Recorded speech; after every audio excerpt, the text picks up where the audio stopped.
Hello बच्चों, भाई डी welcome to my YouTube channel. मैं कैलाश शर्मा। आज आप लोगों के लिए न्यूक्लियर फिजिक्स के 10 और अमेजिंग क्वेश्चंस लेके आया हूं बच्चों। थोड़ी तबीयत खराब थी बीच में, इसलिए मैं वीडियोस कंटिन्यू नहीं कर पाया, लेकिन अब मैं दोबारा ठीक हो गया हूं। कम से कम हर एक टॉपिक के दो दो वीडियो तो मैं अपलोड करने वाला हूं, जिससे कि आप लोग अपनी प्रिपरेशन को सही से कर पाए। ठीक है, अगर और बाद में ज्यादा टाइम मिला तो बच्चों मैं और ज्यादा वीडियोज भी अपलोड कर दूंगा। चलो करते बच्चों आज के 10 क्वेश्चन के न्यूक्लियर फिजिक्स के। क्रैश कोर्स आप लोगों ने देखा बच्चों प्रेपजीत ऐप पे?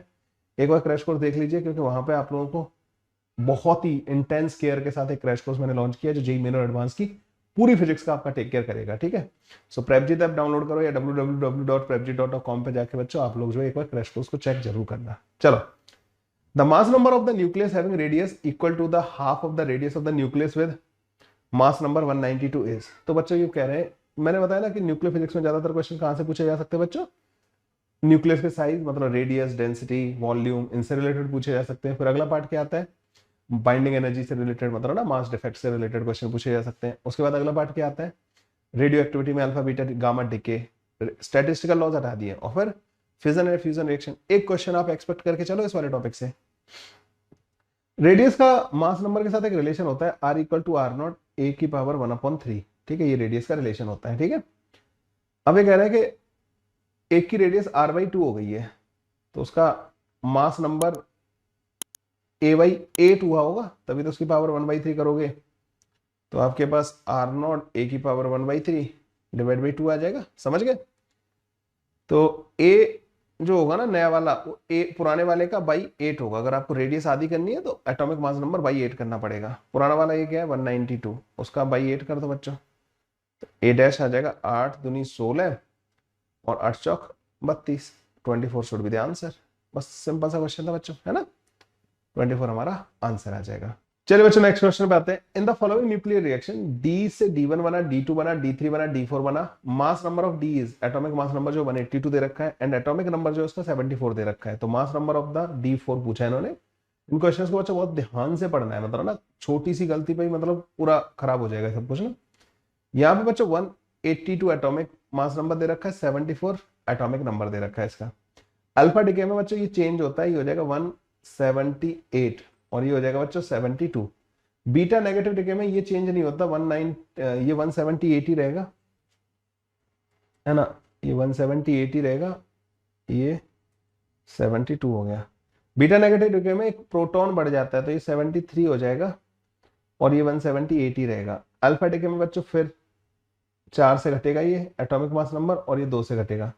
और गामा डिके में बच्चों कुछ नहीं होता, ये 71 ही रहेगा और ये 174 ही होगा। गामा डिके में क्या होता है बच्चों? गामा डिके में जो न्यूक्लियस होता है ना, वो अपने हायर एनर्जी लेवल में होता है, तो लोअर एनर्जी लेवल में आने के लिए बच्चों वो गामा रेडिएशन एमिट करता है, मतलब मेगा इलेक्ट्रॉन वोल्ट एनर्जी का फोटोन एमिट करके वापस आता है। तो इसमें एटॉमिक मास नंबर या एटॉमिक नंबर में कोई चेंज नहीं आता। तो 174 and 71 will be the answer of this question. ठीक है, ऐसे आ जाएगा हमारे पास। अगले क्वेश्चन पे चलते हैं बच्चों।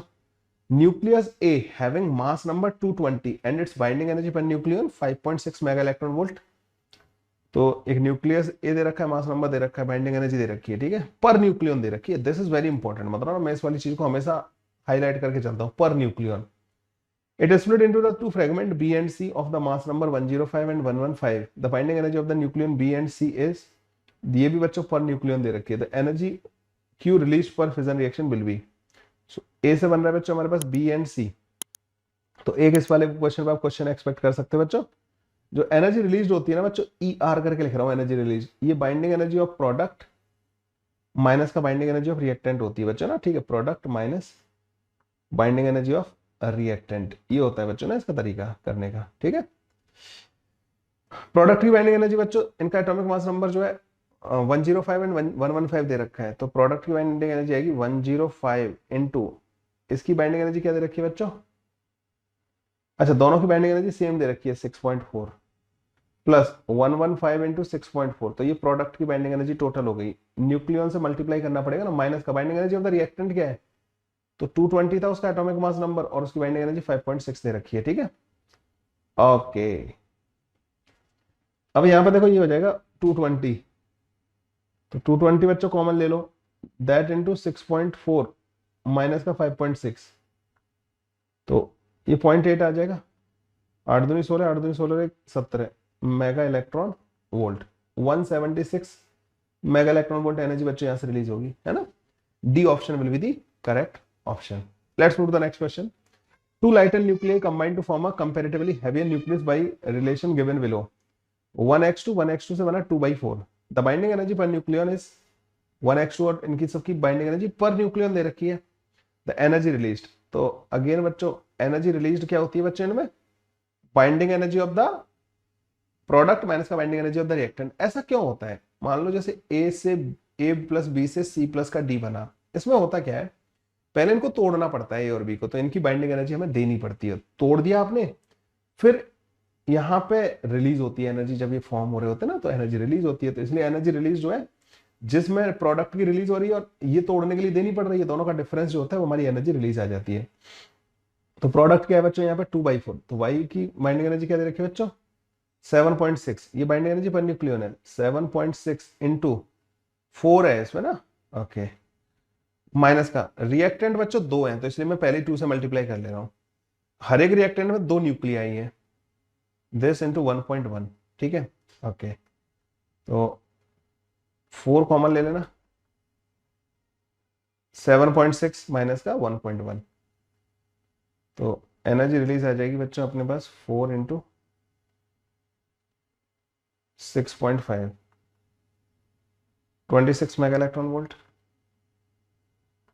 ठीक है, 26 mega electron volt will be the binding energy per nucleon. Okay, अगले क्वेश्चन पे आ जाते हैं बच्चों. The atomic mass of the 6C12 is 12 AMU and that of the 6C13 is this.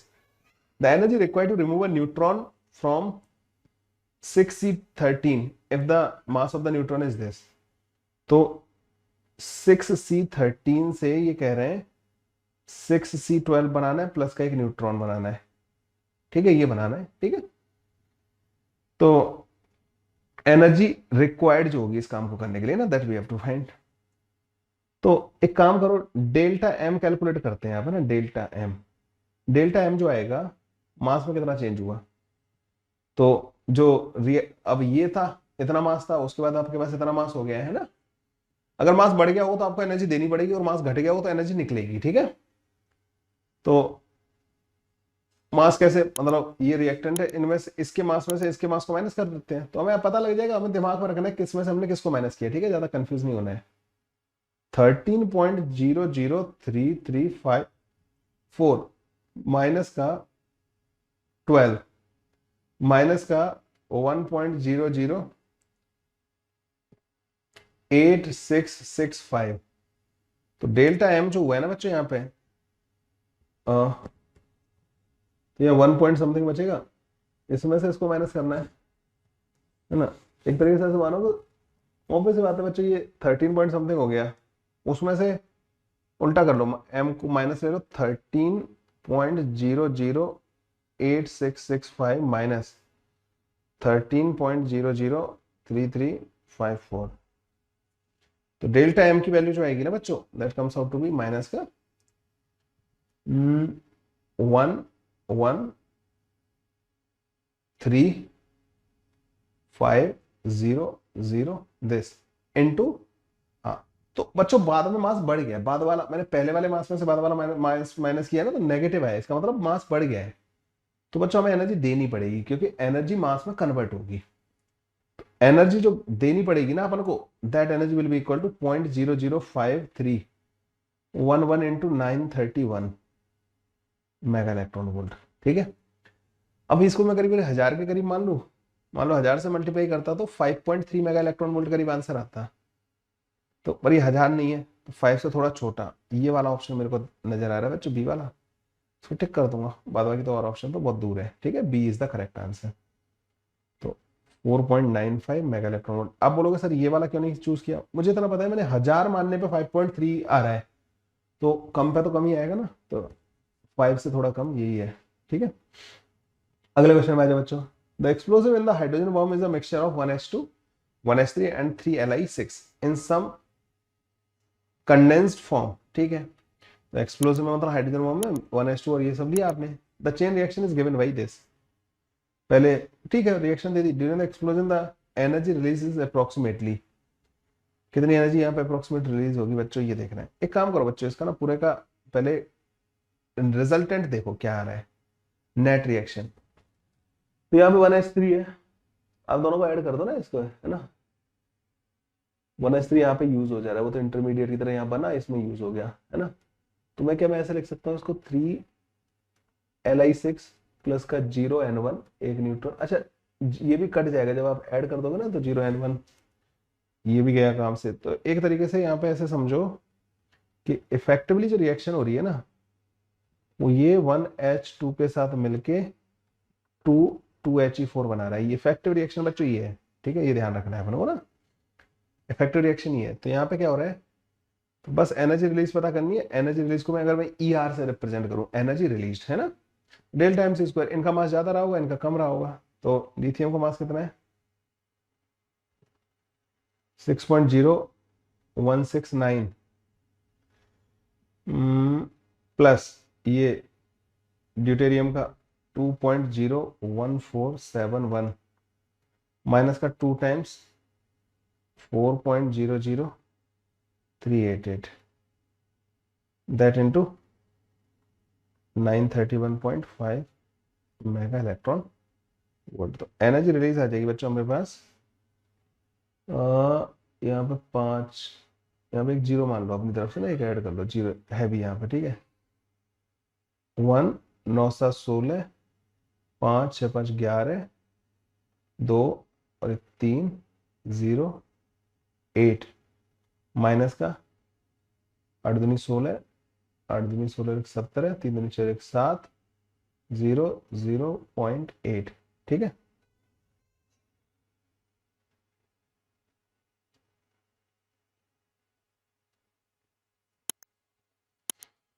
Let me check everything, मुझे लग रहा है हाँ, इंटू 931 है ना। अब देखो इसमें से इसको माइनस करते हैं, तो 3 और 2 5, 3 2 5, ठीक है। तो 11 में से 6 माइनस किया तो 5 बचेगा, है ना। और 5 में से 5 बचा ना, यहाँ पे 15 में 7 गया तो 8 बचा, 10 में से 7 गया 3 बचा, 2 बचा, ठीक है। ये है बच्चों इंटू 931। अब इसको अगर मान लो 1000 मान लूं मैं, 1000 तो 23 के करीब आना चाहिए था, 23। उससे थोड़ा छोटा बच्चों ये वाला ऑप्शन दिख रहा है मेरे को, बी ऑप्शन, ठीक है। नहीं तो कैलकुलेशन करना पड़ेगा, और तो क्या ही है, ठीक है। बी ऑप्शन टिक कर दूंगा मैं, ठीक है। In a nuclear fission reaction of an isotope of mass m, 3 similar dotted nucleus of same mass are formed, ठीक है। एक m से 3 बन गया, ठीक है। The speed of the dotted nucleus in terms of mass defect delta m will be 3 similar dotted nuclei of same mass are formed।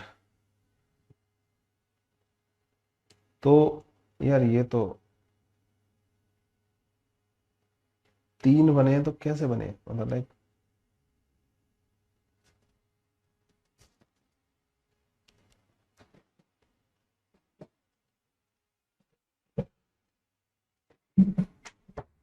Speed के बारे में बात करना है बच्चों पर ना।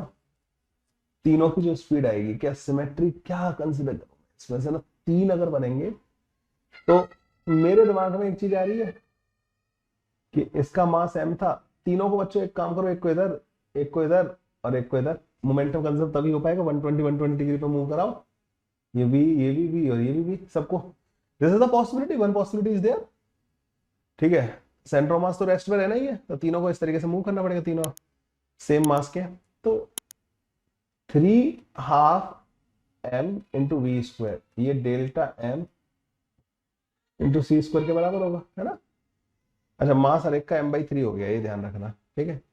इससे कट जाएगा बच्चों, तो v की वैल्यू आ जाएगी c रूट के अंदर 2 delta m divided by capital M के बराबर। ये कैपिटल M है बच्चों ना, ये कैपिटल है, तो 2 delta m divided by capital M के बराबर आंसर आ जाएगा। 3 कहाँ गया, हाँ कट गया, ओके। तो मेरा तो बच्चों ये वाला सी वाला ऑप्शन करेक्ट आ रहा है, ठीक है। सिमेट्री माननी पड़ेगी बच्चों, तो मोमेंट ऑफ कंजर्वेशन का ध्यान रखना पड़ेगा, और यही सबसे सिमेट्रिक वाला पॉसिबिलिटी लग रहा है। तीनों को मास भी सेम दिया उन्होंने। तीन पार्टिकल में तो और भी बहुत सारी पॉसिबिलिटी हो सकती थी, ठीक है, कि 2 90 डिग्री पे जा रहे होते, तो तीसरा फिर उसके हिसाब से मोमेंट ऑफ कंजर्वेशन के हिसाब से हम करते, जरूरत ही नहीं पड़ेगी खैर इसमें ना।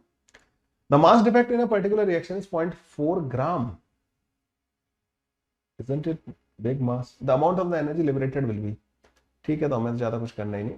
तो हमें पता है एनर्जी जो होती है ना वो डेल्टा एम इंटू सी स्क्वायर के बराबर होती है। तो 0.4 ग्राम, ग्राम को किलोग्राम में कन्वर्ट कर लेना। सी का स्क्वायर बच्चों 9 इंटू 10⁻16 हो जाएगा।